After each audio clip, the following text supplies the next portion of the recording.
ও জীবন, তুমি তো আমাকে কবরের চেয়েও কম জায়গা দিয়েছ। পা ছড়াতেই দেখি মাথা দেয়ালে ঠেকে যায়। জীবন এক অদ্ভুত সমীকরণ। সুখকে আমরা যতই আঁকড়ে ধরতে চাই, কোনো না কোনোভাবে তা দুঃখের কাছে বিক্রি হয়ে যায়। হাসির আড়ালে লুকিয়ে থাকে কান্না, প্রাপ্তির আড়ালে জমে থাকে অগণিত অপূর্ণতা। কিন্তু প্রশ্ন হলো, এই দুঃখ আমরা বিক্রি করব কোথায়? দুঃখের তো কোনো বাজার নেই, কোনো ক্রেতা নেই।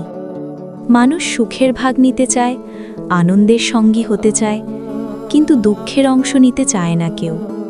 তখন দুঃখ হয়ে যায় একান্ত ব্যক্তিগত সম্পদ, যা শুধু হৃদয়ের ভেতরেই জমা হতে থাকে। তবে এই ভার নামানোর একমাত্র ঠিকানা আল্লাহর দরবার। মানুষ এড়িয়ে গেলেও প্রভু কখনো দুঃখের বোঝা ফেলে রাখেন না।